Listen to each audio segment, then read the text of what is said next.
City of Stevens Point Board of Park Commissioners meeting, recorded April 3rd, 2024.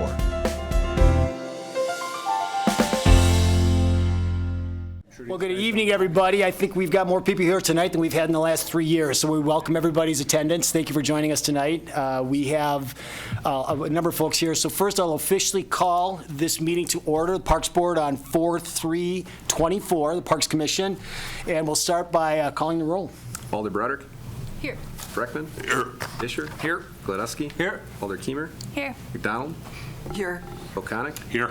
Shabilsky. Here. Alder Short. Here. Sorensen. Here. And Wynn. Here. We have a quorum. All right. Thank you, Director Kramer. Before we jump into some of the official business, we only have 2 items tonight. The first one will be to approve the minutes, but I kind of want to walk through how we envision this night happening. We've got a lot of folks here, so we have set up a structure that once we get done with our minutes, we will then open it up for comments. We've got a couple of folks that we will invite to the podium, and then we will open it up for public comment.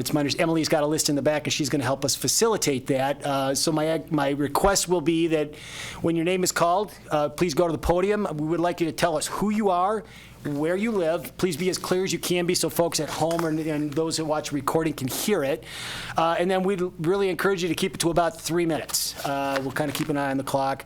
And then the other thing is we just a common civility kind of hope that we really are interested in your feedback, but we don't necessarily want to get into a lot of name calling and finger pointing. We just want to have this as a conversation. The feedback that you all provide us is going to help this commission make a decision.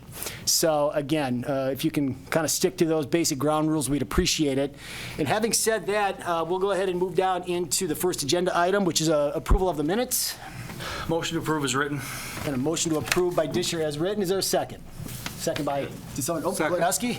I got to get my head on a swivel here, folks. All right, we have a motion and a second to accept the minutes as presented. All those in favor signify by saying aye. Aye. Opposed? Abstentions? All right, thank you, everybody. One other thing I forgot to point in the comments that whatever action may or may not, whatever action might be taken tonight will be done by roll call vote. So I just want to be really clear that we will be calling the roll for that particular process. So again, we've got a lot of folks that are interested in providing us feedback, and we do appreciate that. What I'd like to do to start with is to invite Alder Kneebone up. She presented this request to the Parks Commission, and we invite you up here to kind of fill us in on some details that would be really helpful. Yes, Mary Kneebone, District 7 Alder, 5718 Sandpiper Drive, Stevens Point. Actually, I've always wanted to know what it feels like to be the goat, but I didn't mean, I meant greatest of all time, not quite what this has turned out to be. This started as a request to me as a member of the Public Works Committee to place this item on that committee for discussion. I honored that request. So that's kind of how we got here. This is not something that I'm pushing for. Wasn't anything I knew a lot about, but I have done a lot of research since. I've talked to Director Kramer and Chief Moody and Director Badoon and Director Konoski. I've talked to the mayor. I've talked to people that live on Walker Street. I've been over there 2 or 3 times to take photographs. I can see both sides. I think this issue needs to be discussed, but it's not exactly the issue that people think it's all about. And I will let one of my colleagues explain really what we think this is all about. So, and so Alder Kneebone, can you help us understand who that colleague is? And we'd love to have them come to the podium, yes, please. Alder Christensen. Alder Christensen, please. Hi, good evening. Thank you. Alder, could you tell us who you are and where you're This from? is Alder Christensen. Mark Christensen. I'm the Alder for District 1. I'm also council president. I actually had talked to Mary and asked her if she would be willing to, I talked to actually both her and Alder Schutter. They're the only 2 I talked to in discussions. I said, I think this is an important issue. I think this is something that needs to be discussed. I do know that there are other things on the official street map of Stevens Point, other ways of connecting. There's already a design for an extension of Walker. There's an extension of Maria Drive. There's a number of things on there. I guess my point in my conversation with them is this is a long-range decision. Whatever this gets decided for this isn't something that's just going to impact things in the next year or so. This is a design that's going to have long-term implications, and long-term decisions are typically council decisions. The day-to-day operations are the purview of the mayor and the city staff. But to me, this is a long-range decision and something that I think is deserving of more discussion. Take a look at additional information. There's a lot of things that I think come into play, and there's a lot of different options that could be looked at. But I guess I'm not here asking for that extension necessary to go through. I would think options should be looked at. We should have additional information such as the types of trees that are there, the number of trees that would be impacted by a hammerhead as opposed to the number of trees that would be impacted by going straight through. I would like to also get the information from each of the directors in each of the various departments. And I have talked to all the directors, and 4 of them have indicated they felt that the hammerhead was not the best solution. So I think there's enough difference of opinion among the different entities. I also did have a chance to talk to the engineer that actually did the preliminary designs after the public information meeting last fall, and had a chance to talk to him afterwards. Alder Schuta had asked him during the public information meeting why they didn't just go straight across, because it seemed to be about the same distance. And he said, well, we basically designed what we were asked to design. So I talked to him afterwards, and I said, I noticed you didn't really respond. And he said, well, if it was up to me, I would recommend going straight across. It's easier for snow plowing. It's easier for a number of things. It gives you the opportunity to extend utilities and loop them at some point in the future, and provides increased access. Those are all things that I think are valid points. I agree with Alder Nebo, and I can see the other sides of things as well. So I just think that it's an important enough issue that it deserves being discussed at the city council level. I see on your agenda it just says permission to discuss this, so I guess it's not an action item tonight. Let me stop you right there, Alder. It could very well be an action tonight. So there is a possibility that we... Possible action or at the top of the agenda. Yes. Right, but on the agenda item itself, what does the agenda item say? It's Discussion or possible action on the request for discussion extending Walker Street. Discussion, okay. Then I read, I guess I just read the different part of it, but I do think that, it'd be good for this group to be able to weigh in and share their opinion, and then it needs to make it to city council, and I do think it's an important enough issue for to have a thorough discussion at that level as well. okay. Well, I appreciate that, Alder Christensen. It sounds like you've been driving this conversation, but I do this as an opportunity to educate the community that because it's parks, it really should reside here to start with. So I understand that ultimately the decision will be made by the council, but there are steps involved, and I know it went to Plan Commission, but involving a park, it's just a grid. This is an opportunity to educate the community that citizens are on boards to help provide advice and counsel to different departments. So we're glad that it's here. And again, we'll give it the full consideration that it deserves, and the board and this board may very well take action tonight. Right. And I do think, even of where the most appropriate place for the start, there was even a difference of opinion on that, and the mayor had conversations with various people. And I don't even think it's that important where it starts. I think it's good that this discussion takes place with this group. I think it'd be healthy for this discussion to take place at Public Works. I think it has to go. It's going to impact a street design that's typically a planning commission purview. So there's still a number of steps to go. Absolutely. But I do.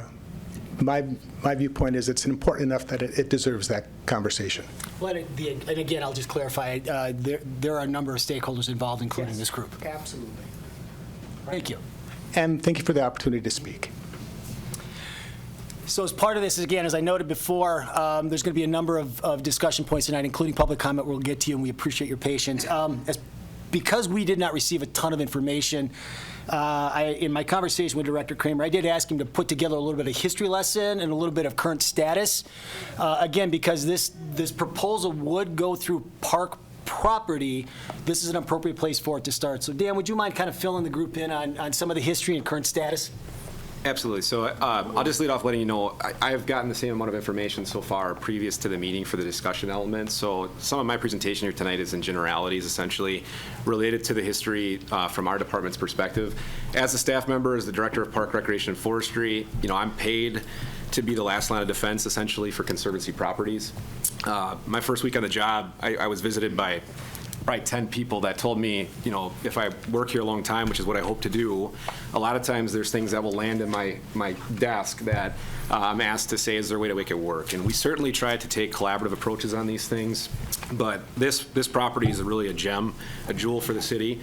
For over 100 years of written history, going back in some of our documentation with newspaper articles, if you look at our website, you'll see that there was a conscious choice made pre-1925 to not do something with it. The development of the park, the active park spaces is on the west side of Old Wausau Road. I'm here to make recommendations to this commission. Certainly understand this is a very diverse topic and there's a lot of different viewpoints, and we certainly want to accomplish from a Park, Rec, and Forestry staff element safety for the fire department.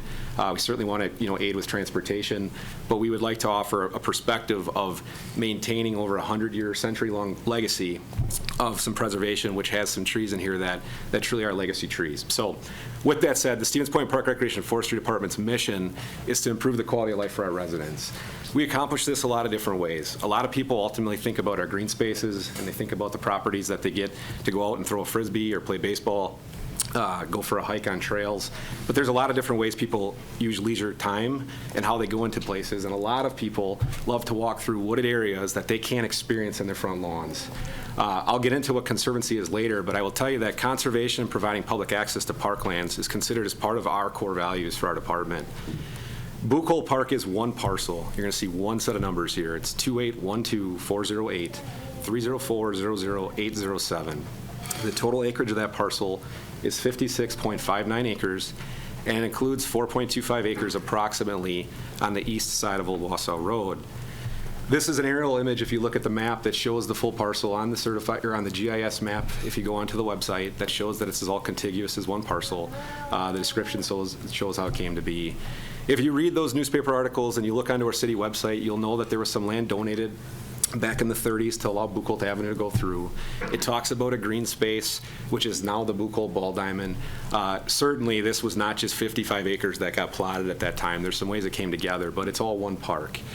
We're specifically talking tonight about the east side of Old Wausau Road. The approximately 4.25 acres is what I'm using for tonight's discussion. You'll see the measurement tool on the left side of the screen. And this is the area that Walker Street currently abuts. So does Wadley, so does Front. To dial in a little closer, what's on this acreage? If you read the agenda, you wouldn't have seen anything on it. And if you didn't get a chance to visit it, I want to tell you about 4 legacy trees that would be directly impacted if Walker Street comes through. Todd Ernster, city forester, certified arborist, incredibly experienced, I trust his opinion to the end of the world, went out and evaluated 4 trees, first one 43 inches in diameter at breast height.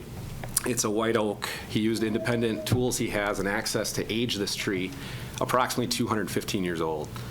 There's 2 33-inch diameter at breast height trees, a white oak and a white pine, both estimated to be approximately 165 years old.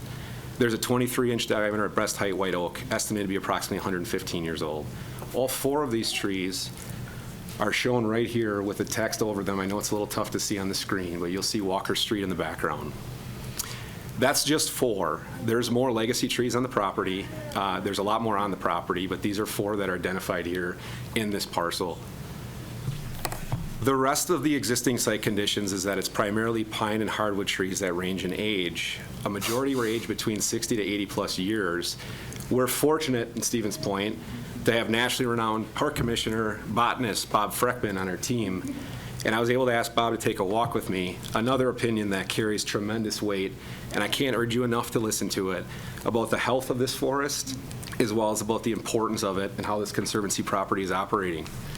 Additionally, there's several natural style cow path, is what we call it kind of in the industry, trails that go through this parcel that were not designed or built by our department. They are completely what happens when people use property daily. And you can see that when you look at the actual photos, if you go out on the site, this picture's not great, but they're just pounded down from people walking on them. And that's not us telling them where to walk. That's where people just go to enjoy it. And it's not just one or two. There's several that cross through this parcel, showing that people know it's public. They've been going through it, and they're getting great, tremendous value out of seeing these legacy trees. What do you mean by legacy trees?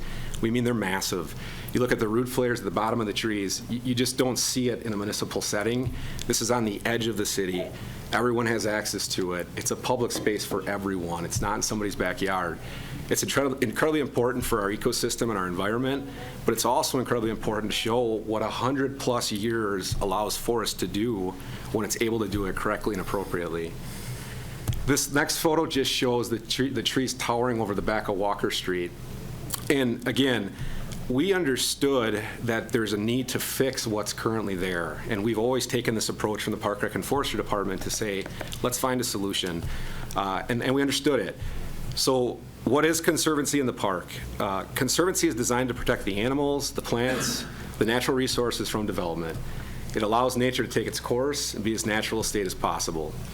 This 4.25 acres is really one of our best examples of what Conservancy has done over the last 100+ years. Considerations. So when this came up in 2023, we certainly, as a staff in my department, were aware that better access for the fire department was important, and we do not want to stand in that way. At that time, we worked with the other directors, the fire chief, as asking for an alternative of installing a hammerhead. What is a hammerhead? I didn't know.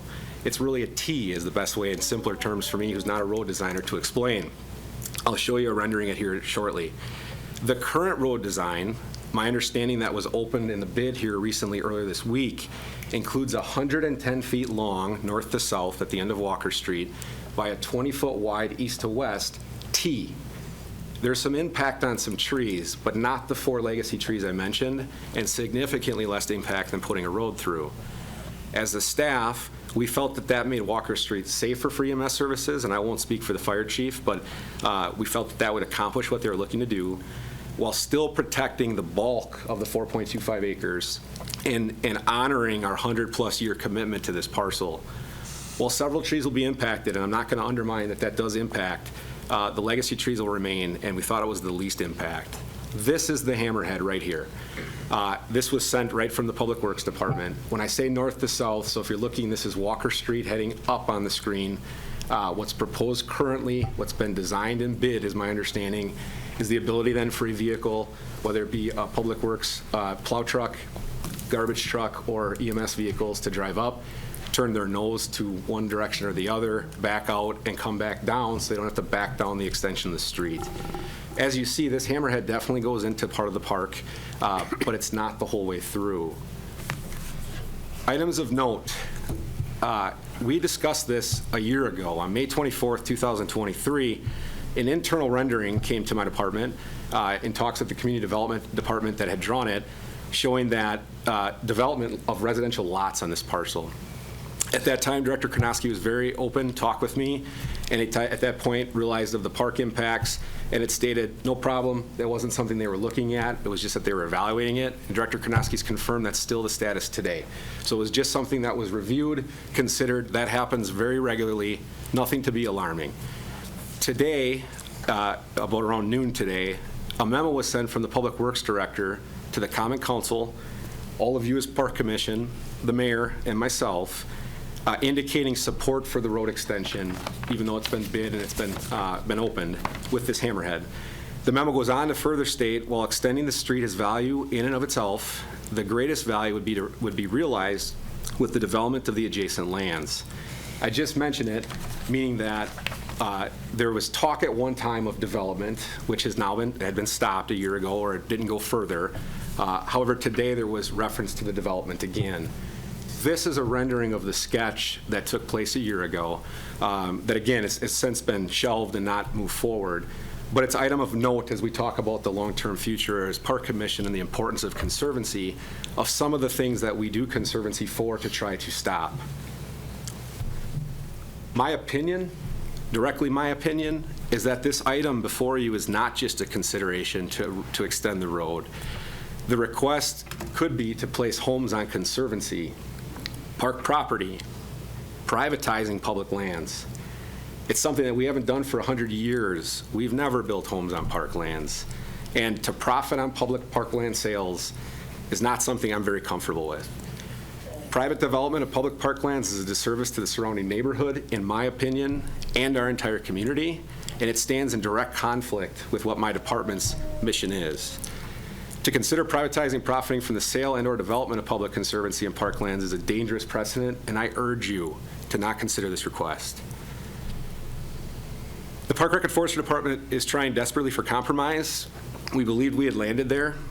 We believe we landed there through design of the hammerhead at the end of Walker Street. Today at our weekly directors meeting, as we've been continuing to talk through this as a staff, the fire chief confirmed, he's here tonight, that the hammerhead is code compliant and it satisfies their safety concerns. At the same time, the Director of Public Works confirmed that the hammerhead will allow the Public Works vehicles to safely turn their equipment around. As a forestry department, we still feel terrible to think that we're going to cut those large trees at the end of Walker Street. We still don't like it, but we are pragmatic and we understand that sometimes for the safety, allowing the other departments to accomplish their goals, which is what we want them to do, transportation and safety are imperative for our community. We're willing to go forward with that, and that's what we had wanted and we landed at, and we believe that's a really good compromise and hope that's the route we continue to go. My final recommendation and my closing thoughts here, just as we're framing this up, from my perspective, we recommend we proceed with this hammerhead design. We think it's the best compromise. I urge you, probably one of the most firm recommendations I've made in my young career, to not do this road.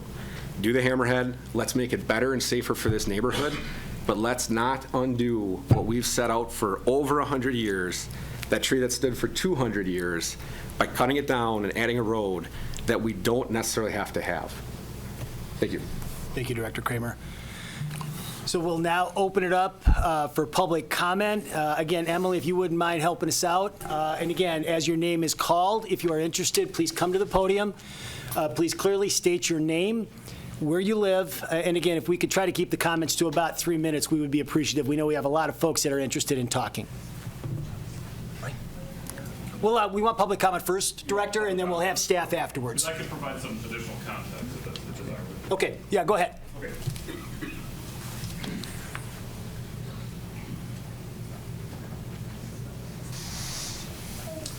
Good evening, Commissioners. I'm Ryan Karnowski. I think some of you know me, some of you don't. I'm the city's Director of Community Development. In that role, I serve as the city's principal planner for the community. And I can verify a few things that Director Kramer had said. It's not super uncommon that when road projects are done, the City Planning Department, the Public Works Department, we look at road projects pretty much on a 1 or 2 year basis as those projects go through the planning efforts. And this was considered and looked as an opportunity to extend Walker Street through to Old Wausau Road. And Director Kramer showed a sketch that I had done that was internal and super conceptual at the time. And after conversing with Director Kramer and the mayor, it wasn't a desire to put that street in and do the development. And so that's why I believe that the hammerhead option is the right choice as well. A few things I do want to add, because I do have some just differing professional opinions on this. The only reason really to put Walker Street through is if you're going to be pursuing some type of development. Putting Walker Street through and having that infrastructure in the road, the proposed road right-of-way, and having no property tax to help offset that financial burden doesn't make sense, right? I'm a pretty strong advocate for when you put infrastructure in, you've got to have that property tax revenue to help offset that initial cost and the ongoing operational expenses of having that infrastructure. I will defend Director Badun a little bit. This request is not from the Community Development Department. This request is not from the Public Works Department. Unfortunately, over the last several weeks, Director Badun and I have been I don't know how to describe it, the hitmen being accused of the ones driving this discussion. And We are not. We believe the hammerhead option works, and that's why in Director Badoon's memo that was sent out, he reiterates that the only reason to put the street through is if you're going to do development. I think there's just some internal disagreement on, is it the Parks Commission authority to look at the road right away itself? Is it your, authority to look at the future roadmap? I tend to lean on no, but the Parks Commission's authority really looks at whether or not you would want to develop that area adjacent to the proposed right-of-way. My recommendation, as someone who has spent several years working for the state park system, the county park system here in Portage County, is conservation is really important. Conservation and parks are a really important piece of quality of life, placemaking, and economic development, and retaining this as natural land is in the long-term best interest of the community. And so where I see your authority is, hey, City of Stevens Point Common Council, we don't want to develop this for residential uses. My recommendation would be to ensure that the Common Council knows that you don't intend to recommend selling or developing that piece of property, and then also recommending to the council to go through the formal approval process to remove the extension of Walker Street and Maria Drive from the city's official map. That requires a public hearing in front of the city's Plan Commission, which has the authority on long-range planning efforts within the community itself. So I just wanted to clarify a few things and reiterate, it has not been Director Badoon or Director Kurnowski who's been pushing this at all. We believe that the hammerhead option does work as designed. Otherwise, the engineers wouldn't have designed it that way.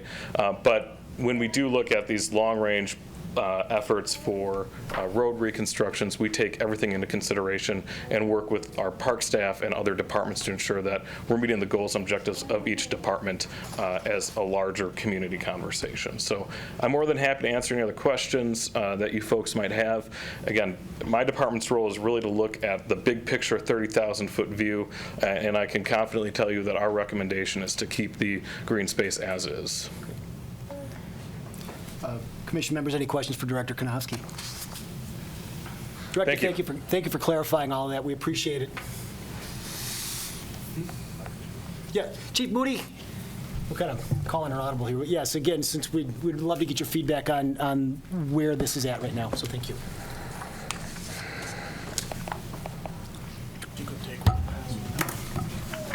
Sure thing.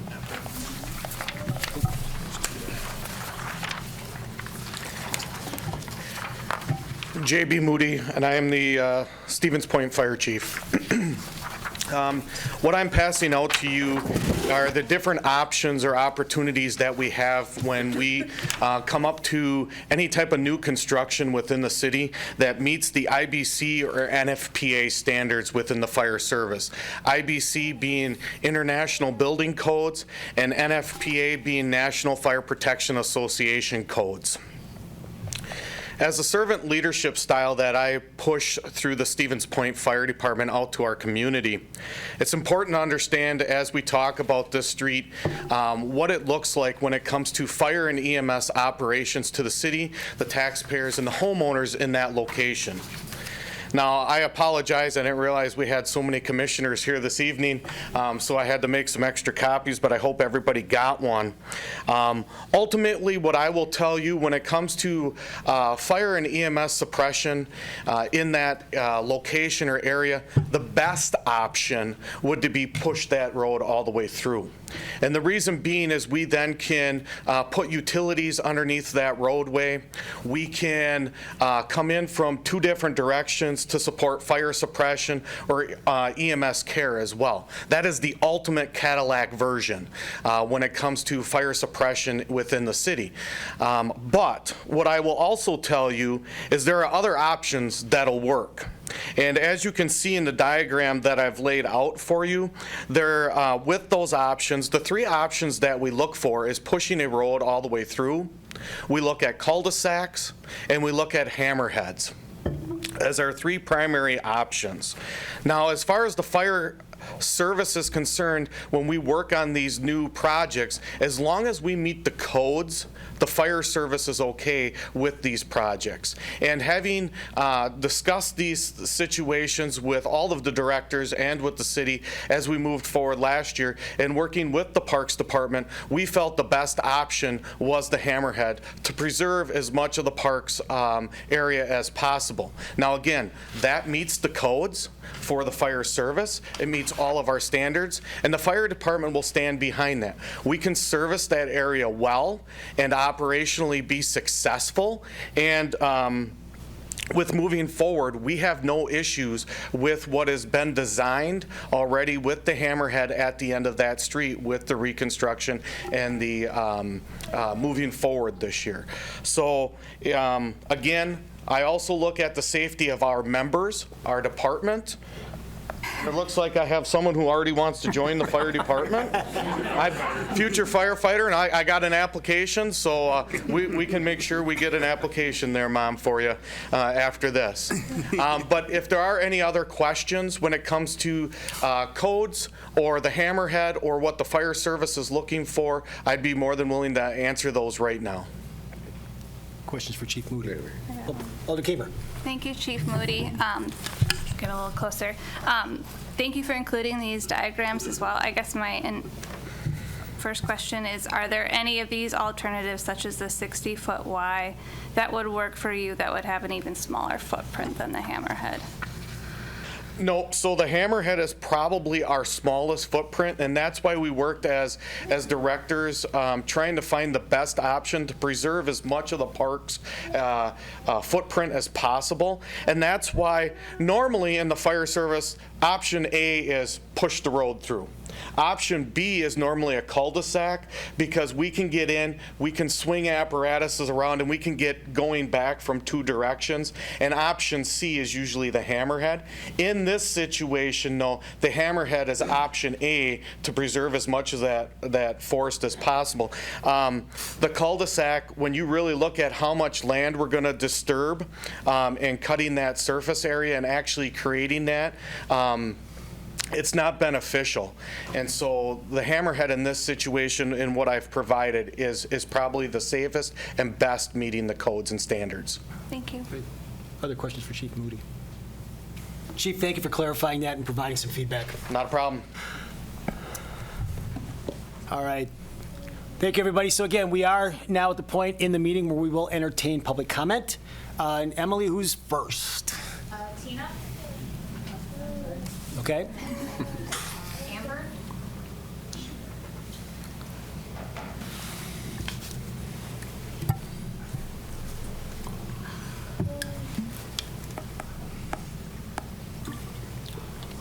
Good evening, everyone. Thank you very much for being here.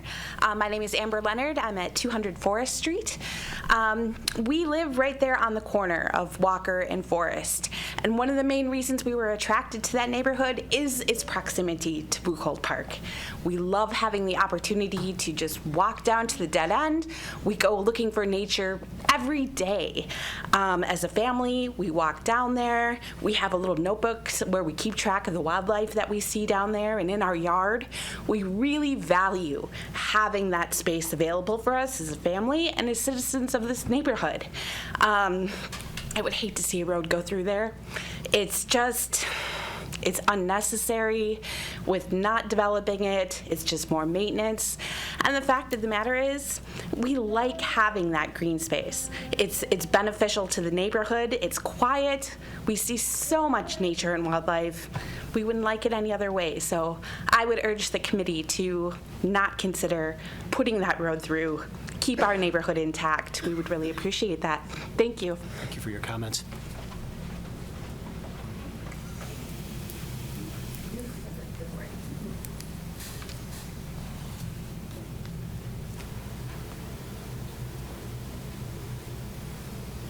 Yeah, I'm Amber's husband, Luke, and I work for Bill's Pizza.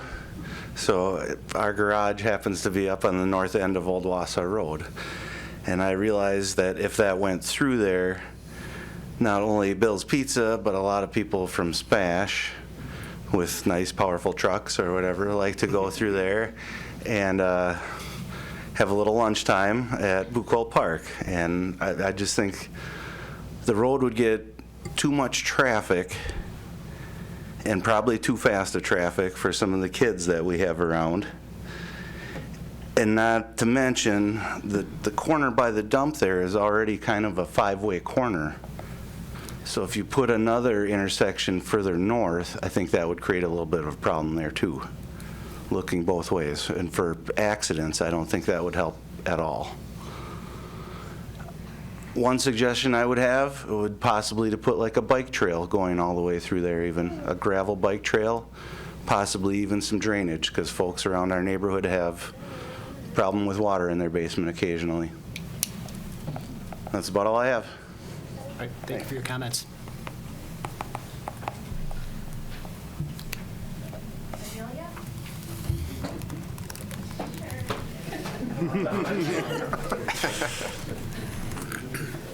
Amelia?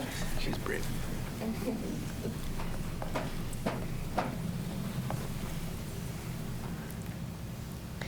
Hello, I am Amelia Leonard. I live on 200 Forest Street.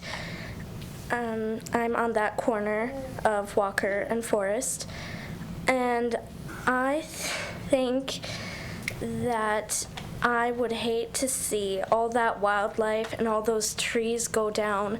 I just love, like, pretty much walking down our dead end and seeing all that wildlife pretty much every day. And I really like it down there, and I often play with my friends down there. We've even built like this fort type thing down there. And like With the proper permits, it's not a proper building. You tell them it's made from natural material. And I really would hate to see it go down. I often play down there with my friends, and I really enjoy it. And I think that it would be good to not destroy as much wildlife and trees as possible. Because trees are really good for the environment, and I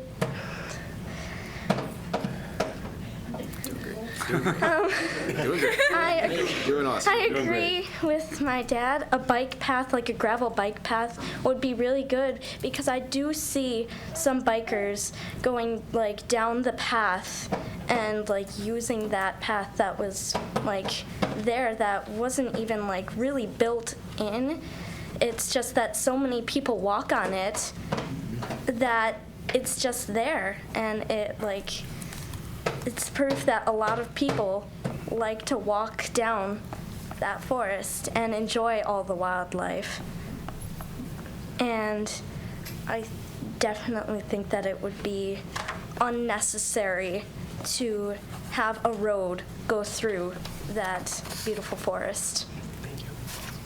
Amelia, thank you. Thank you.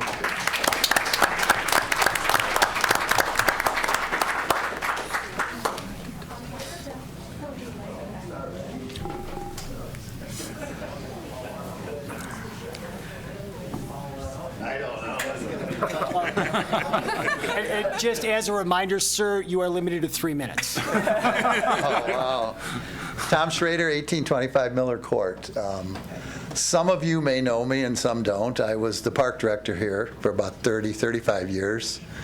They call me the old Dan Kramer, I guess is what I'm called now. To me, the area is very important, and it's hard to speak today because I'm going to speak more on the memo that was out that most of you haven't seen. It starts out talking about public works with the trucks and plows trying to turn at the end on the dead-end street. But the hammerhead solves that. So that whole paragraph about safety and backing up and whatever, the hammerhead will take care of that. So Then Ryan had a comment on grid systems, and you know Ryan's a planner, and the planners in the, yeah, and so is Mary. You know, you got to remember planners go in cycles. You know, years ago it was cul-de-sacs and round roads, and then in the 90s they call it new urbanism, and they went back to grids and stuff like that. So probably in 20 years it'll go back to cul-de-sacs and bends, and they'll call it new urbanism again. But it's just a cycle. That's how planners work, right, Ryan and Mary? Just about, yep. Yeah. Then they talked about fire protection he did in Scott's memo. Again, the chief did that. The hammerhead works, so, and it meets all the codes. So thank you, Chief, for backing that. So that answers that part about it. Ultimately, I think it comes down, the next thing is the official street map when they talk about that. I guess there might be a conflict here because you have the official street map that's been adopted, and you have the official park plan that's been adopted. And maybe they kind of contradict themselves because the park has it as Conservancy Park, and the street plan, which was 100 years ago, said a street was supposed to go through. When you talk about taking stuff off the maps or streets that are on the maps, just back recently that I can remember, Reserve Street from 4th to Stanley used to go through the university. And that was taken off the street map a number of years ago, and they made it the pedestrian walkway through.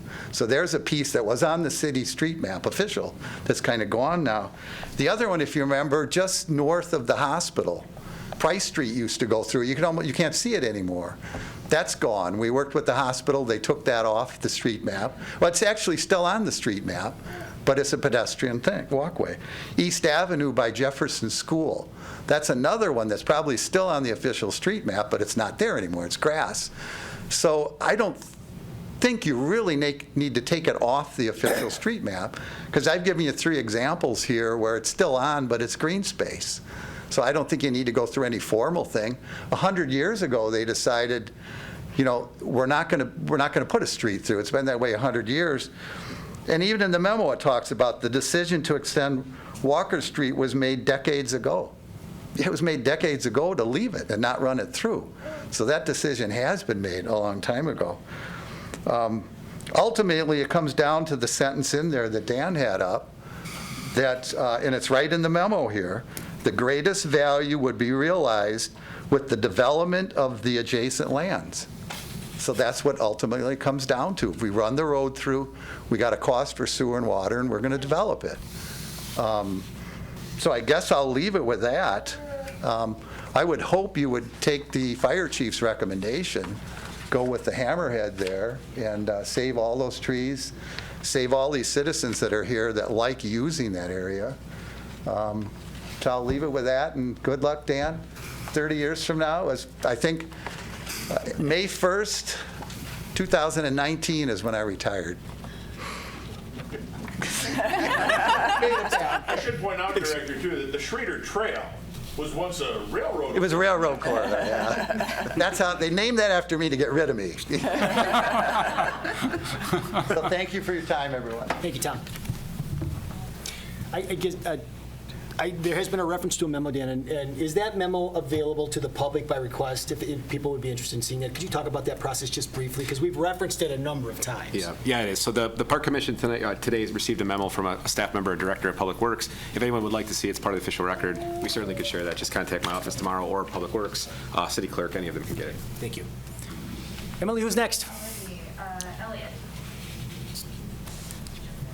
Michael. Madeline.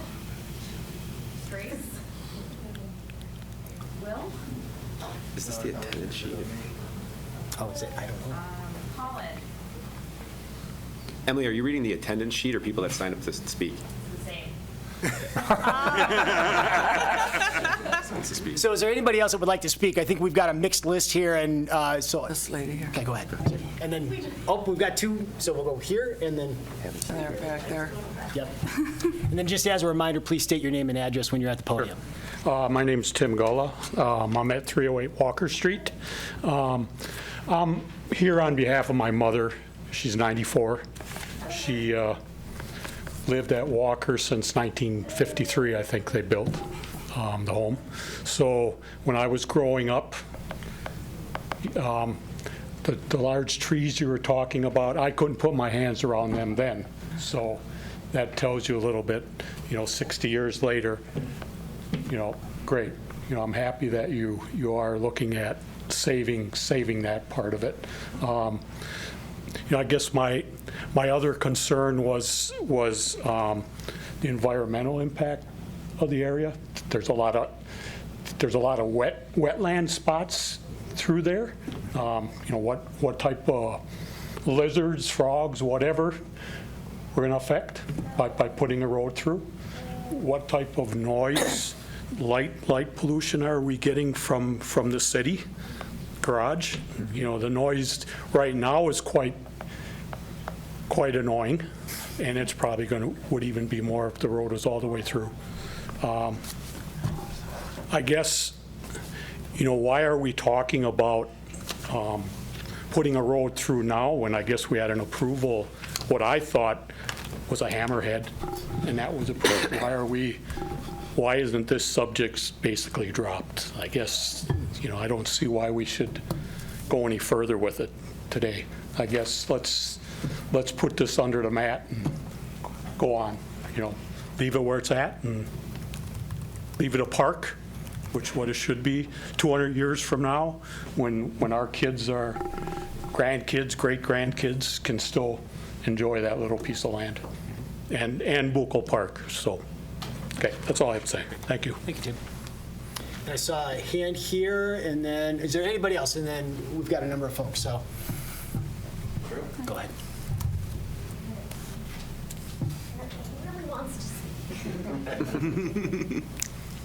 Hello, my name is Jessica Lauterbach. I live at 425 Front Street.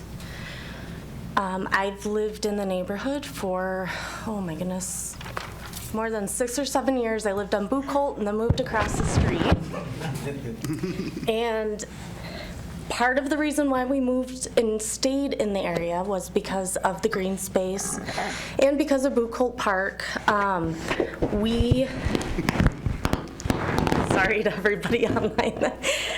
We use this space almost every single day. Literally every single day. We walk the trails that go through the park and around across Old Wausau Road into this space. And then from there, we walk in front of the city garage and back to the front of the park and back to our house. And we do this almost every single day. In fact, we missed it tonight because we had to come to this. So I just wanted everybody to know that we did not get to enjoy the park tonight. I walked this trail almost every single day of my pregnancy. Our families walk in the park. We play in the park. We canoe. It is swampy. You need boots in there. Part of the whole reason why we do this is because we want green spaces for our children. And it's natural wooded area that he can go play in when he's older.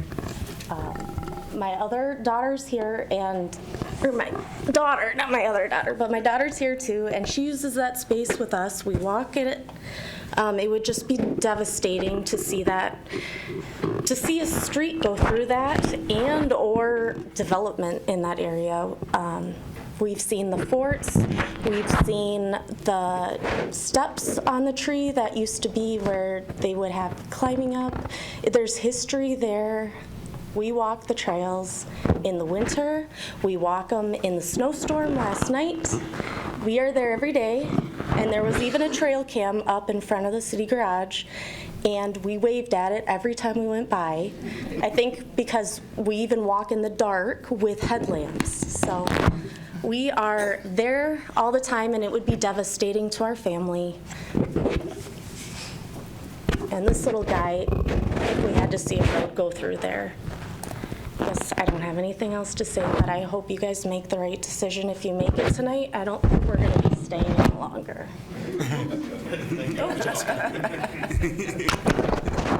Chief, I don't think he's a firefighter, I think he's future ED.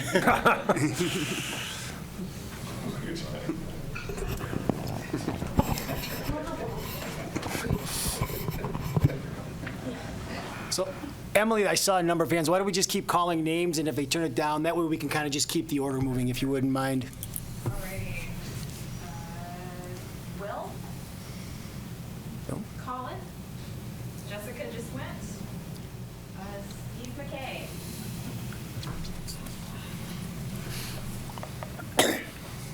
I am Steve McKay. I live at 1808 Clark Street, and I am a Parks Tech. I work for the Parks Department. I agree with everything Director Kramer said. I'd just like to add, one of the benefits of keeping it is we got a lot of parks, but we don't have a lot of parks with unstructured play areas. I know it's not a huge area, but I feel it's a great benefit to the community and the children in the area to be able to go out in the woods, use their imagination, build structures, and just have fun and explore wooded areas like that. And we don't have a lot of them. We got lots of trails and parks and open fields, but I think it'd be nice to keep this in the park system. That's it. Thank you, Steve. Harold? Tate?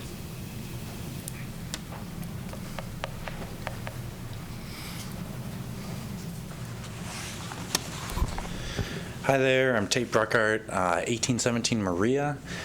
I grew up about 3.5 blocks from this Walker Street proposed extension at 302 Georgia Street. I've lived there since I was 1.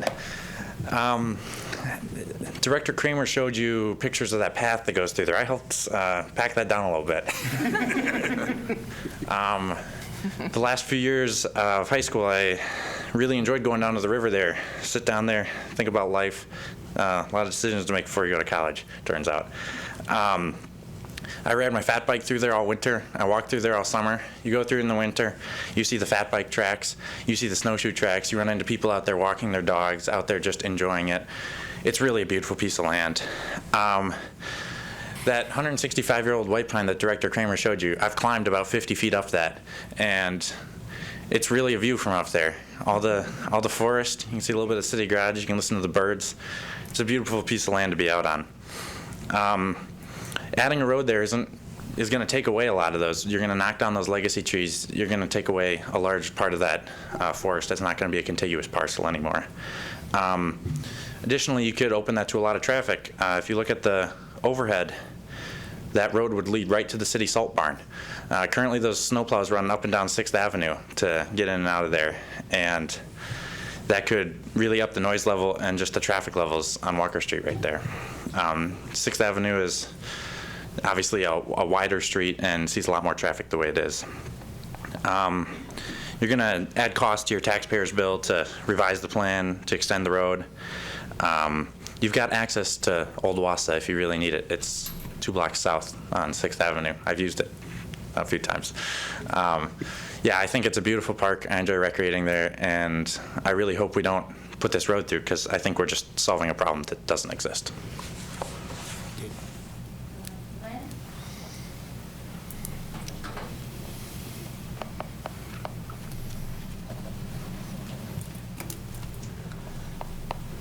I'm Lynn Markham. I live at 302 Georgia Street. I'm also Tate's mom. I've lived there 17 years because he was 1 when we moved there, and we were looking for a place where there was woods, where kids could play.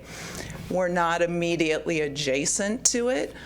My kids have ridden their bikes all around town for many years, and so they discovered this parcel before I did.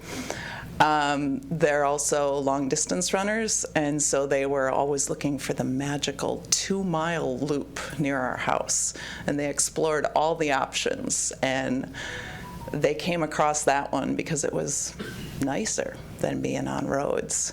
And the slow mom followed and said, oh, yeah, this is a pretty nice area, like really nice. I know we've lost some big pine trees in Bucol Park due to salt Tate was there with his dad when the fire department was there trying to get the salt out of there so we wouldn't lose as many trees there. I don't want to lose trees on this parcel. I would like to know how many trees we would lose if it's a hammerhead. I also very much support what you asked earlier, Director Kramer, in terms of if we pursue this extension, we need to know what that means, not just pursue it. And I don't just mean where the pavement's going to be. I mean what's going to get taken out. What's going to get taken out directly, but also what roots are going to be damaged enough that they're not going to make it as well. While I very much appreciate your comments about, a bike trail through there, I would actually weigh on the other side of that, just because it's doable as it is, and I think it's beautiful as it is. When I see Schmeekley and their gravel path, it's just a whole different story, and I think it will do some damage to the plants that are there. I think Stevens Point is a special place.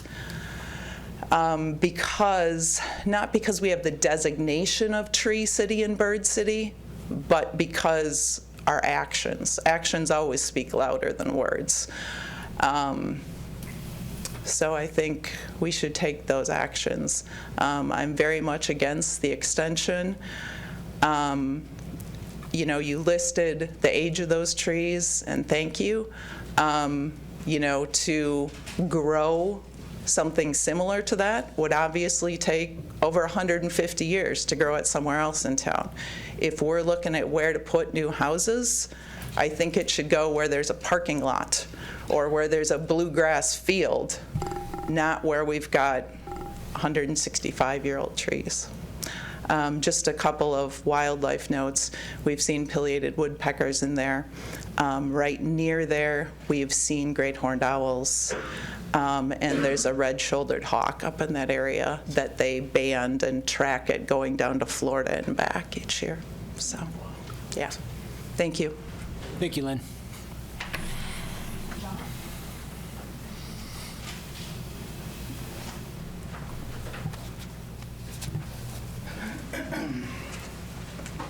The sign says don't touch, but it's my microphone, so I'm going to touch it.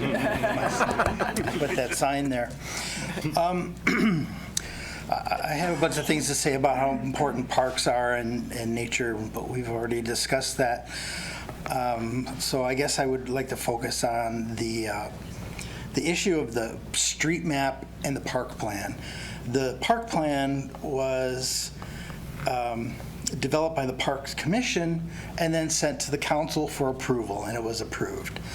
The map was probably put together by the Plan Commission, and that was sent to the council and approved. The two things don't agree with each other, but one thing does not trump the other one. I kind of get the feeling, the way people talk, that they think the Plan Commission is more important than the Park Board, and the street map is more important than the park plan. But the fact of the matter is that that land is zoned conservancy, and there's no street right-of-way going through there. Just because somebody drew it on a map doesn't mean it has to be built.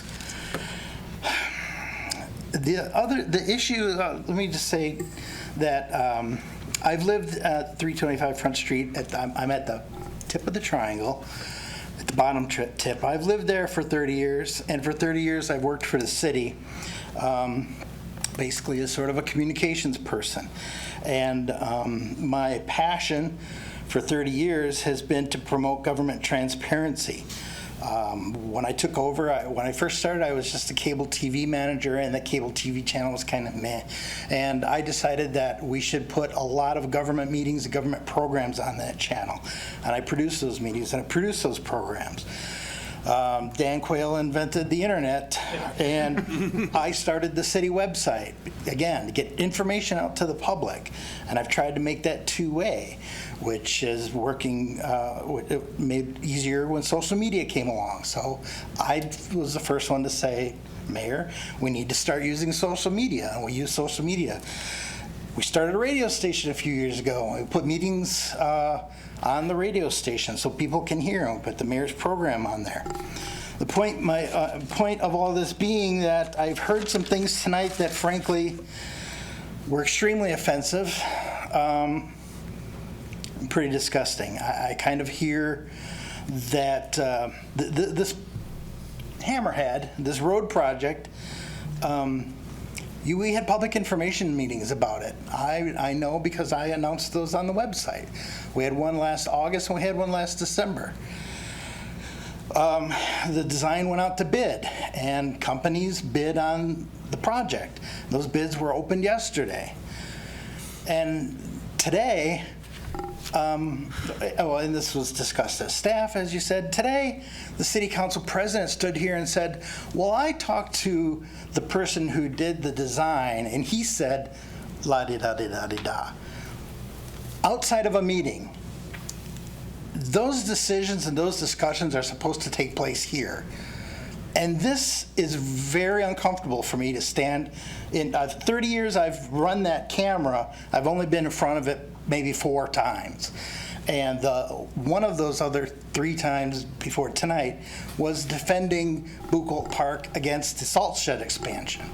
And when that happened, the things that we were told by the city, not this mayor, but a previous mayor, the things we were told about the salt shed were, I don't know if they were not true, but what was done in the end was not what we were told was going to happen. And that sort of thing is unacceptable. This was in a plan. You had public information meetings. You had bids.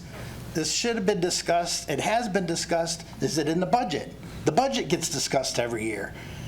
All of these things are supposed to be discussed in public at these meetings. And it's really disgusting to hear, well, I know this is what we approved at a meeting, but I talked to so-and-so and he said, please don't listen to that sort of thing. If this was a trial, and I know it's not, but I mean, that's hearsay. That stuff is inadmissible. It's sad to hear elected government officials do that. So I just hope that you don't let that persuade you either way. That's all I have to say. Thank you. Thanks, John. Emily, how are we doing on the list? Mark is the last person I have down. I may have missed you. Well, actually, we've got someone before Alder, hold tight because you've had a chance, but we do want to get someone that has not provided comment yet, and then you can follow up. So it's Chris Radford. So Chris Radford is online. I guess, Chris, if you're able to unmute, go ahead and pose your question or pose your comments, please. Hi, good evening, everyone. My apologies for not being able to attend in person tonight. My name is Chris Radford. I'm at 155 Virginia Circle. I grew up here in the area, and just like many of our residents and visitors, spent countless hours exploring and enjoying all of our community parks have to offer. In fact, I was also on the cross-country team, so I appreciated hearing the comments from Lynn and her son, and I spent a good deal of time over in the Buchholz Park area as well, running around. But I've been working in natural resource management professionally for over 20 years. I'm currently the executive director of the North Central Conservancy Trust, or NCCT. For those of you who are unfamiliar with our organization, we're your local land trust. Our office is located in the village of Whiting. Our organization serves 8 counties in central Wisconsin. We work with landowners to develop conservation easements that permanently protect ecologically significant landscapes for the benefit of our environment and our community. Our land trust has permanently protected over 5,000 acres of land, and we own several properties, including the 5-acre parcel adjacent to the north end of Buchholz Park, along with the 2-acre island in the Wisconsin River just offshore from the park. The Land Trust has been a proud partner of the City of Stevens Point and the Green Circle Trail organization in acquisition, stewardship, and maintenance of the conservation values and community benefits of this property. So I'm here tonight to express my opposition to the proposed extension of Walker Street into Buchholz Park to Old Wausau Road, and to encourage all of you to oppose this project as well. As you know, as Director Kramer put it very well, I thought, Buchholz Park was established 100 years ago and provides countless benefits to the community and our natural environment. The proposed extension of Walker Street and any associated development in that area would not only be devastating to the conservation and recreational value that the area currently holds, but it could also erode the trust and reputation of our city's leadership and governing bodies. those who are entrusted to protect our designated park areas, not destroy them or develop them. Also, not only would it destroy some of the ecological qualities of the area, but it may set a precedence for dismantling of other similar land protection agreements. One of the most appealing qualities of the Stevens Point area, in my opinion, are the green spaces and recreational areas that are proudly protected by and maintained by our city, the Parks, Recreation, and Forestry Department, and this commission. So with that, thank you all very much for your ongoing service to our community, to the environment, and thank you for your thoughtful consideration of denying the proposed development of this area. Thank you. Thank you, Chris. So Emily, are we doing? That's the end of my list. Okay, great. Okay, Alder Christensen, Mayor Wiesa also will have an opportunity, but please, and again, like I said, if you can keep it to 3 minutes, we would appreciate It's it. going to be less than that. Just a couple of comments. First of all, I did have a chance to talk to Todd. Actually, the trees in question aren't trees that are even going to be in the path of what was being proposed. I also want to make it clear, I'm not necessarily even in favor of the extension. As I explained at the beginning, I'm not worried about the product. I'm not worried about I'm worried about process. And I agree with John. These things need to be discussed at meetings. They were presented at public information meetings. They have not been on an agenda, on a council agenda. And so that was my goal in having that put on a committee agenda so we could have these discussions. And so it's just making sure the process, everything's due diligence is done, and all the things do actually get explored. It's an important decision, and it deserves to be discussed. And so that was my point. Todd was under the impression that the extension was going to run straight west. And so that's what he did his survey on. And the design that was being considered actually comes down at a 45-degree angle. So it would be shorter and impact different trees. So those, but I still understand what he's saying. There are a number of large trees there. And so they would be impacted, and I'm not denying that. And I'm not even here promoting the idea of the extension. I'm here just promoting the idea of discussions. And so, and the discussion that I did have that engineer was at a meeting. It was at the public information meeting, so. Well, I appreciate that, Alder, and again, this, considering it's parks land, I just, again, want to remind that this board exists to address issues related to parks land, which this is. So I appreciate that clarification. Director Kramer, you had, there was a comment that the Alder made that you would like to respond to? I just want to say, tonight, we're not in a place to say that the road's going to be angled or not angled. I just want to reiterate that this 4.25 acres has way more than the legacy trees that we presented. Oh, absolutely. I acknowledge that. One second. Tonight I want to reiterate to the Cole Park Commission that whether we turn the road a little bit left, a little bit right, these are massive trees. The drip lines on these trees are big. This is not just to the stem of the tree. And to try to let you know tonight, there is significant consequences to a road. And I just want to underline that statement.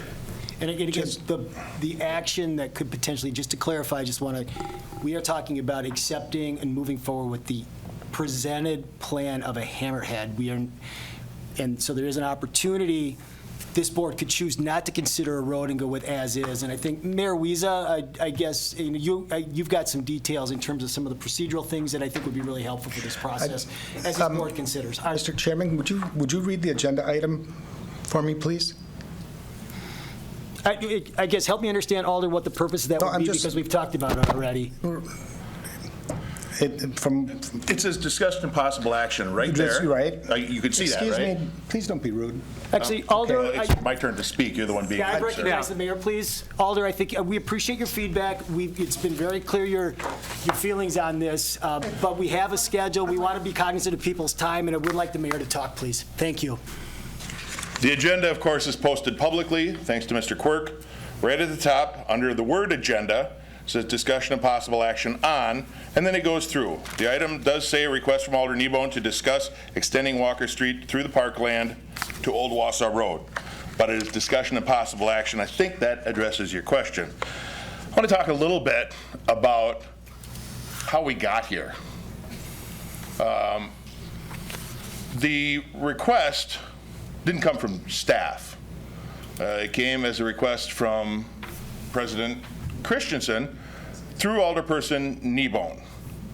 And I know Alderperson Christensen, being council president and being a school superintendent for a lot of years, is very familiar with how things work. The council sets policy. The staff executes that policy. The council, for example, made a policy that they want to extend sidewalks where there are none. But the council doesn't get involved in how many squares we put in front of the house. The directors are left to determine where those squares go and where sidewalks get extended and what we're doing. The policy-making authority lies with council. The execution of that policy rests with city staff. And Alder Christensen says he'd like it discussed, giving the impression that maybe it wasn't, but it was. It was discussed at staff going all the way back to April. No, it was before April because it went to referendum in April. So it was probably in late 2022 when this project came up as a potential capital project. Some of you may recall a referendum relating to Business 51 that required a public referendum on any project over $1 million. We knew that this north side reconstruction would be over $1 million, so we had to put it on the April 2023 ballot to get approved, even though we weren't going to do construction until 2024. But regardless, so we've been talking about this project internally, which is how policy is executed, with staff since 2022. And in June of 2023, we began the capital budget process for 2024. Had council approve it, referendum approve it, then it went to the staff to discuss how we were going to do it, what we were going to do, and we did talk about this. We had a couple of options, and Chief Moody brought up that he'd like to make it easier for the fire trucks to turn around at that dead end, and it made sense to look at those options. So the staff did. All of the staff, all of your directors meet twice a week, and we talk about all the things going on. So we had three options: run it through, use a hammerhead design, or put in a cul-de-sac. As the chief said, the cul-de-sac was shut down pretty quick because this is in a park, it's conservancy, and so we shut that down pretty quick. And we also discussed running the street through, but because it's dedicated parkland in a conservancy zone, the comprehensive plan has it as park, the parks plan has it as park, the future land use plan all called for it to remain park and conservancy. A majority of those directors felt that the hammerhead design would not only work, but be the most suited. The hammerhead also does not need a street dedication or change the park use. You run the road through, you have to go through a process, going through Plan Commission by state statute, run a street through, you have to dedicate 60 feet of width, and whatever it is from that end to Old Wausau Road. So that's bigger than the lot my house is on.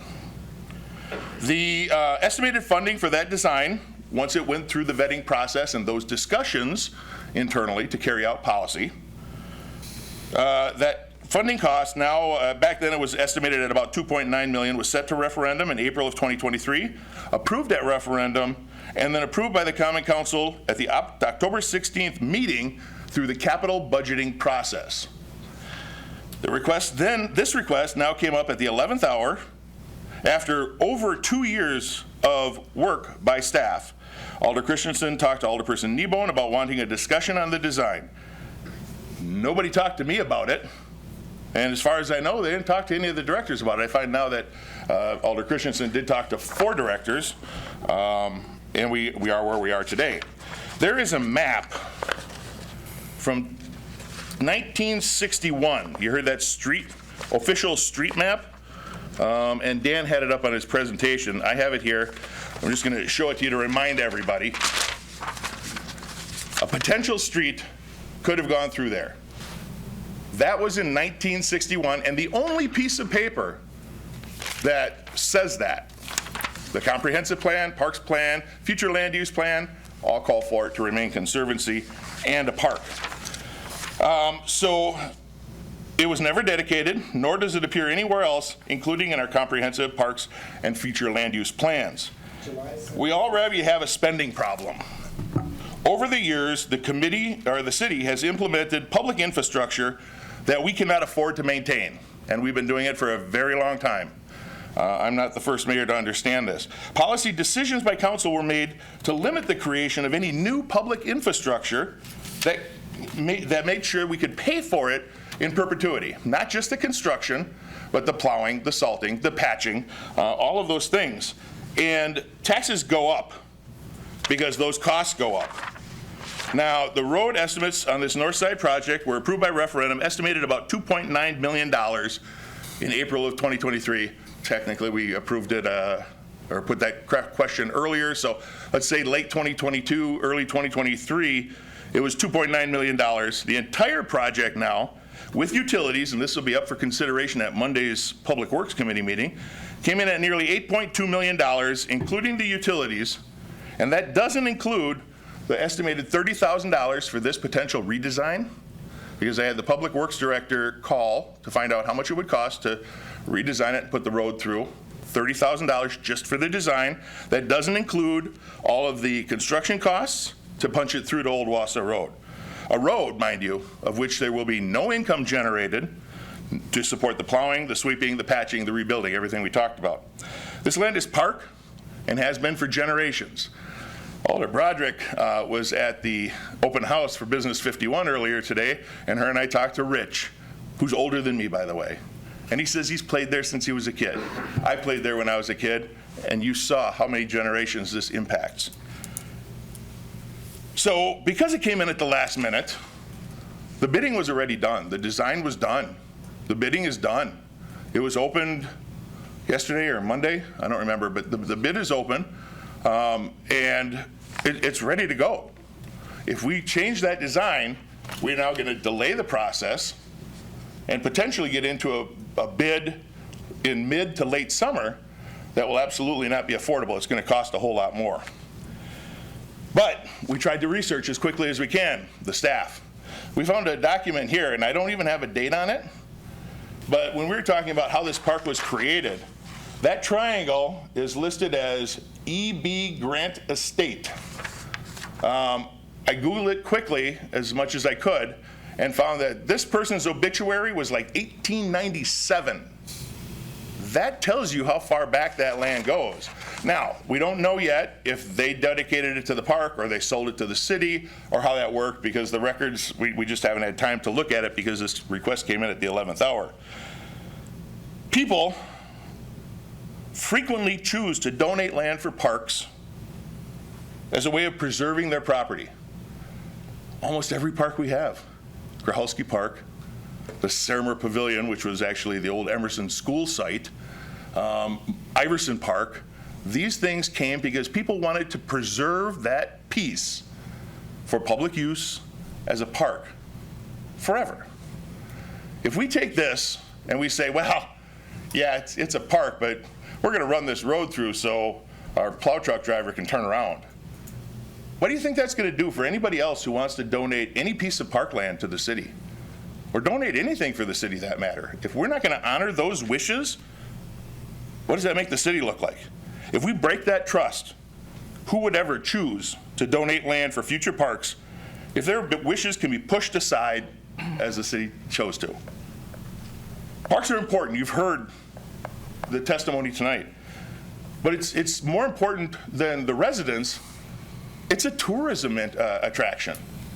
If you ask the Convention and Visitors Bureau, usually the number one or two thing that tourists want and appreciate about Stevens Point is the brewery and our parks.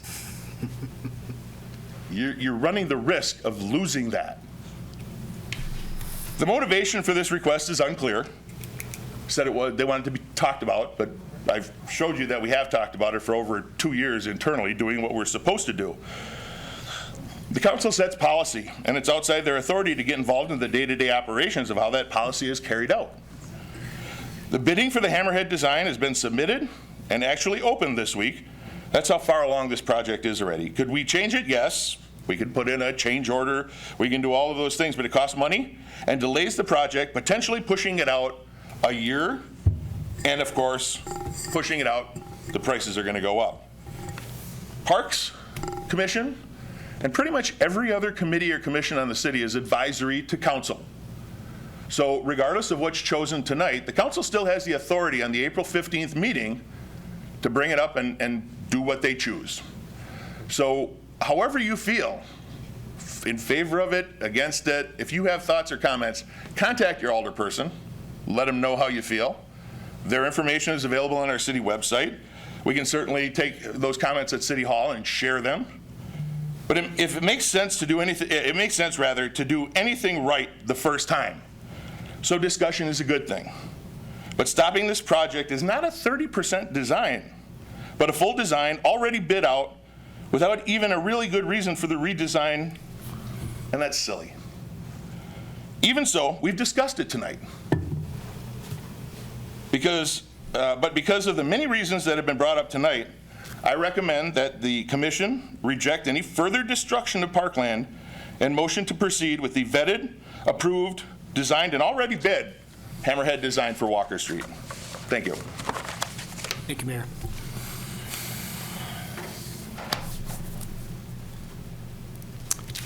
All right, well, thank you, everybody, for your public comment. We appreciate you taking the time to be here. Now, the next step in the agenda item is discussion and potential action by this group regarding the consideration of extending Walker Street.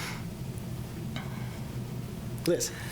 As much as I would hate to see destruction of any trees, I mean, I'd like to see that road stay just like it is, but I do understand that we need to have some concern for public safety, et cetera.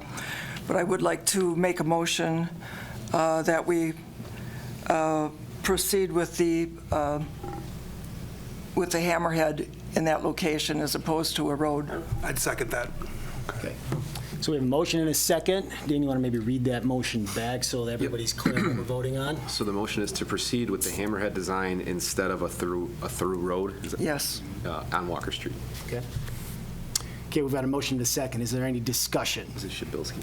Was it? Yeah, Shabilsky was the second. I have a comment. I do too. Go ahead. Alder Bartig. So firstly, I would just like to thank Alders Kneebone and Christensen for bringing this to discussion.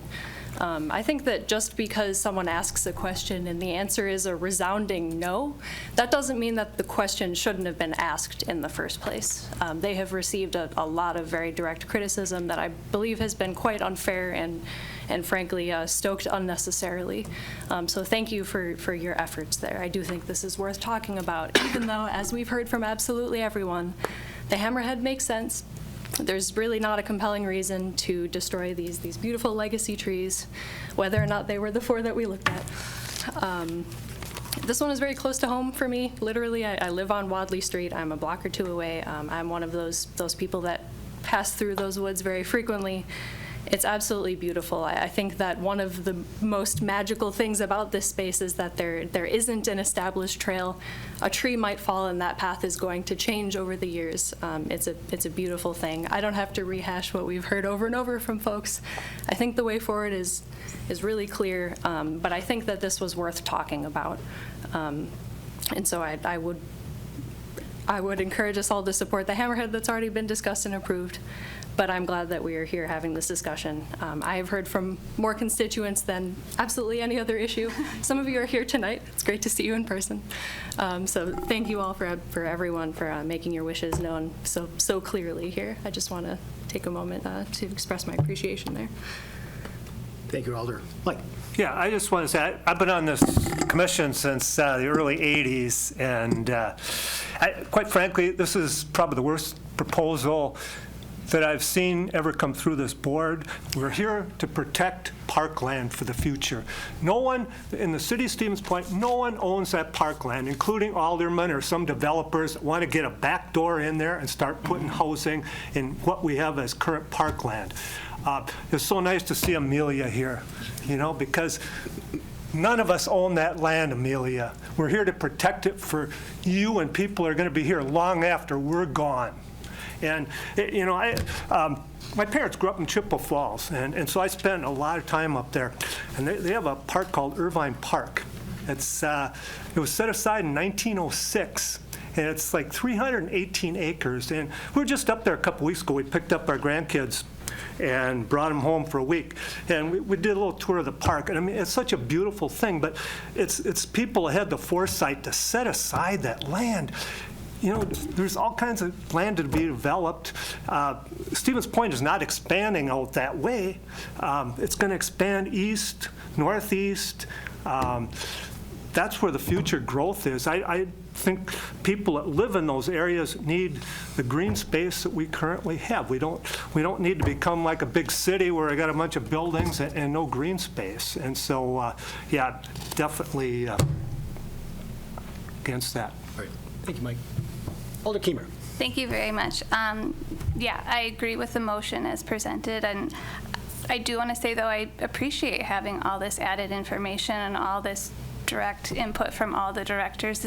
There's a lot of information here I didn't have, and I do know that this was discussed heavily internally, but yeah, as a council member, as a commissioner, there's a lot of added information that I now know that I didn't have. So I do think this discussion has been useful and has been helpful.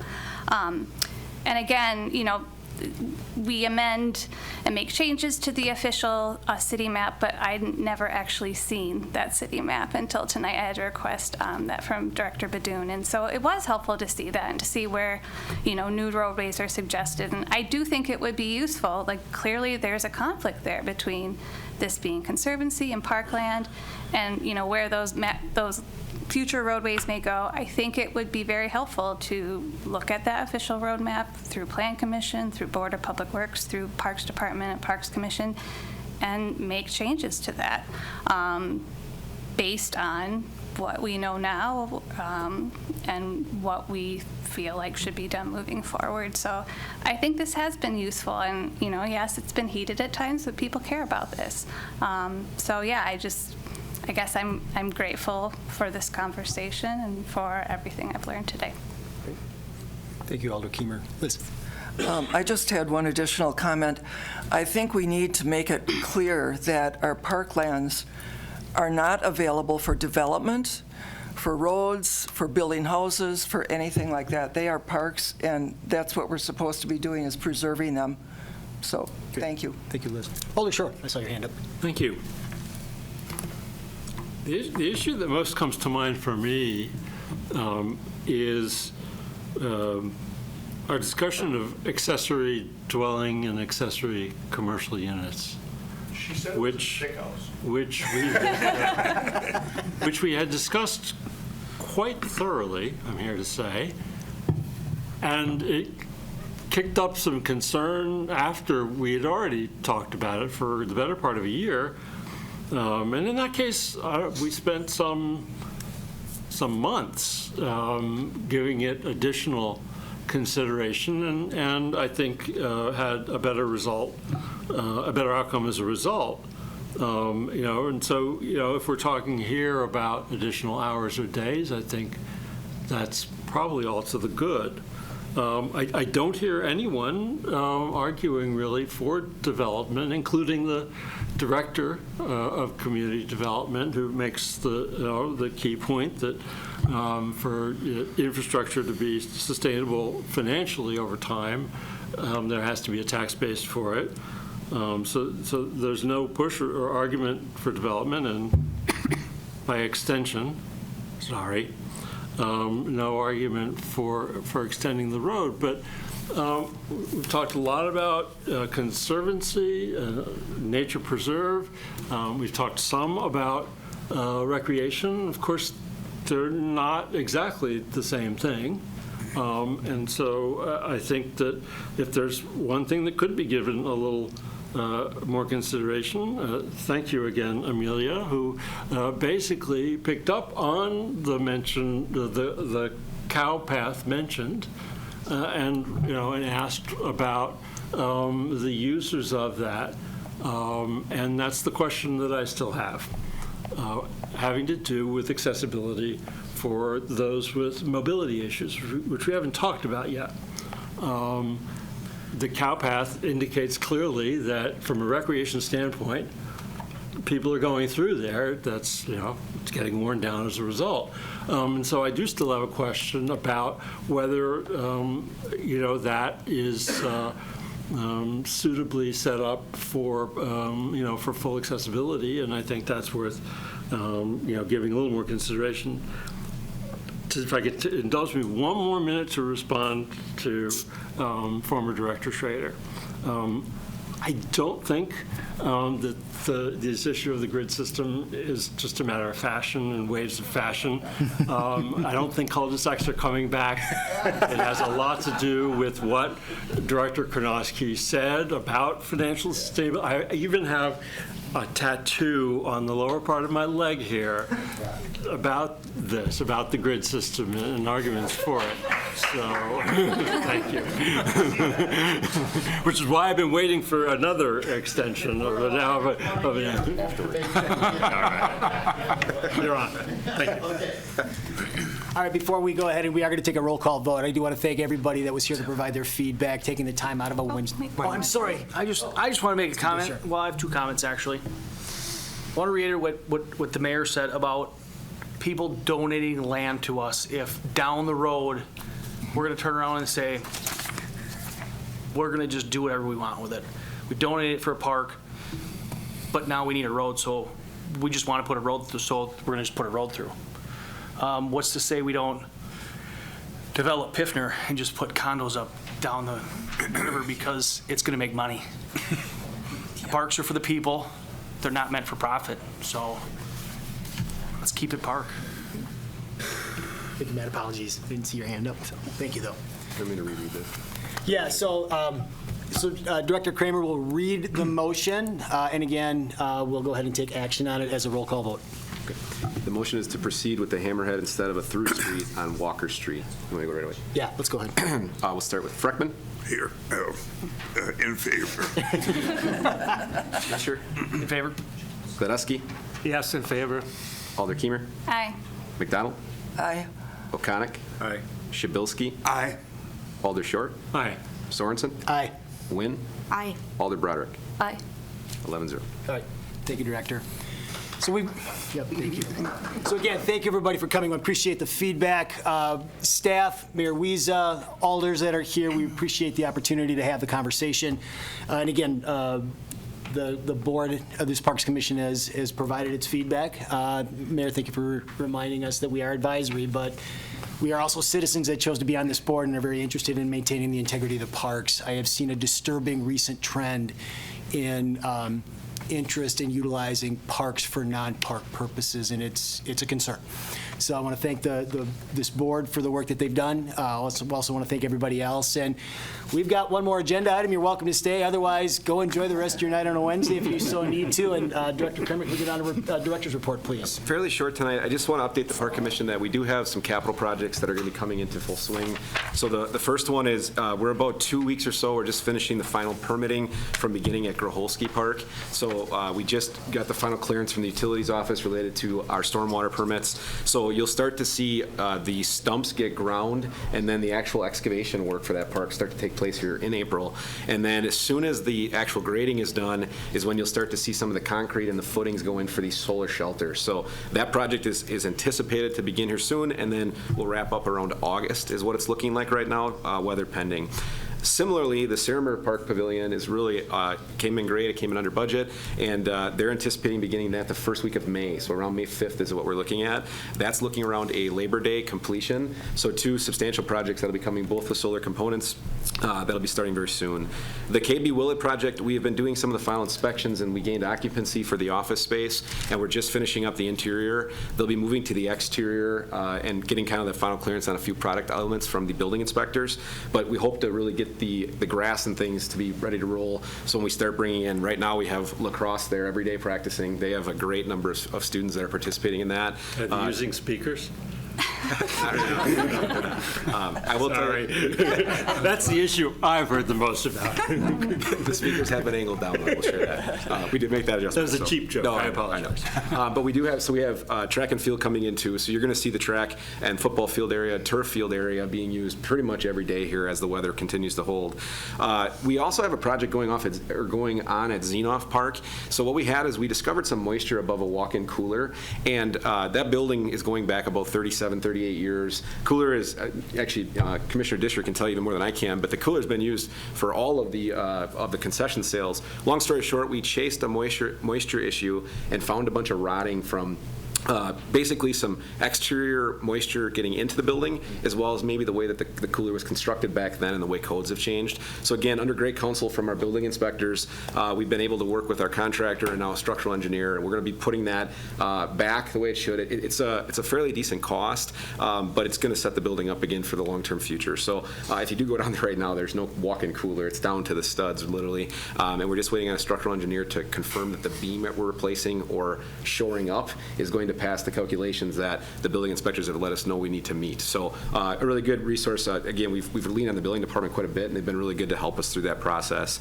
So that's really the big elements we got coming. We're also fully hiring seasonal staff right now, and as the weather starts to get nicer, we'll really get busy rolling into getting the park spaces open and, to the public. Right now, our priority before we open public-facing bathrooms on May 1st is to make sure that the areas that can handle some cooler temperatures that service athletic seasons get opened. So the bathrooms underneath the Gerke Stadium are open. We just opened up the Buchholz bathroom for the Ball Diamond so that they can use a restroom. We'll start moving into basically the west side of Gerke for the tennis courts, and we start to build up. We'll go to the Cash Playground next for the accessible bathrooms, and then everything will be open by May 1st. So I also want to mention we just lost a tremendous amount of talent in our department. Craig Wietrich, who had been with us for almost 19 years, did submit his retirement. His last day was on Monday.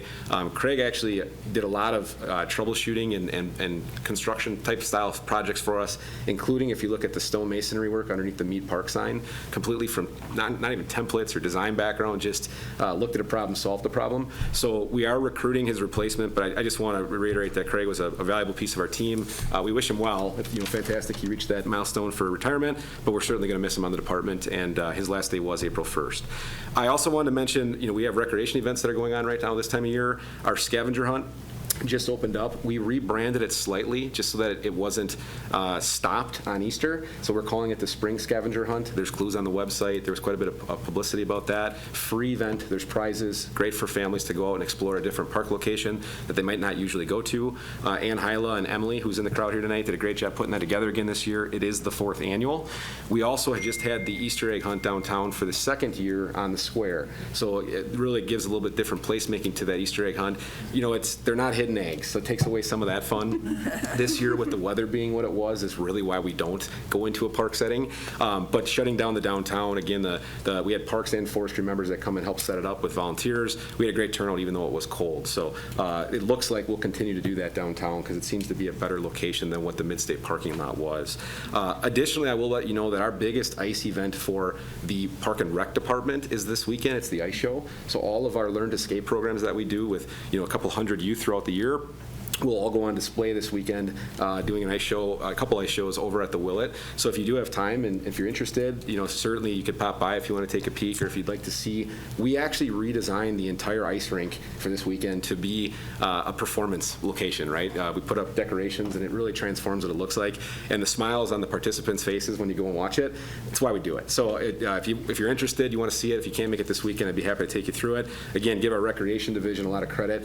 They spend 7-8 days building it up. They have it for 2 days and they tear it back down.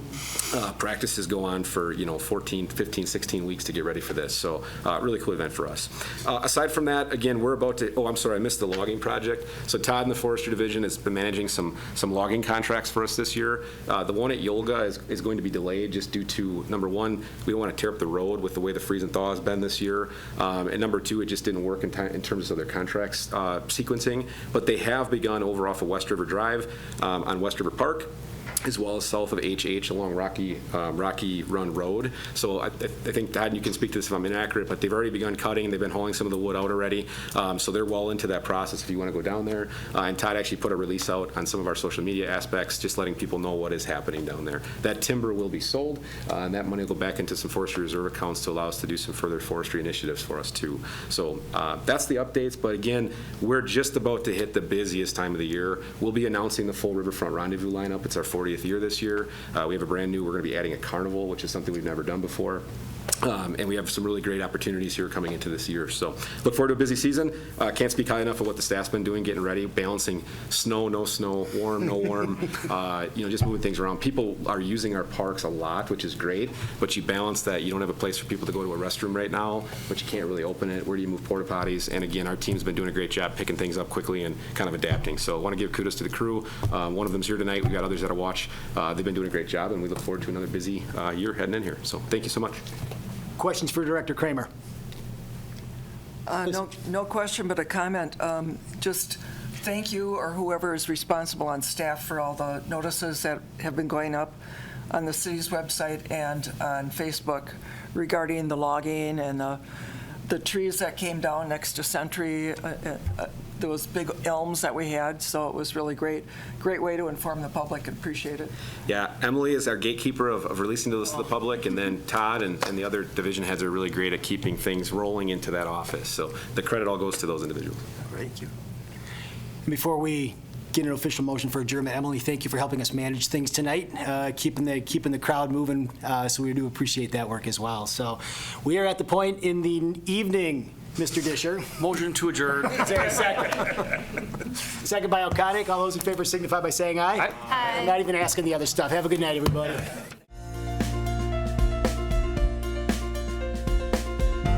A video of this meeting is available for viewing on the city's website, stevenspoint.com/videos.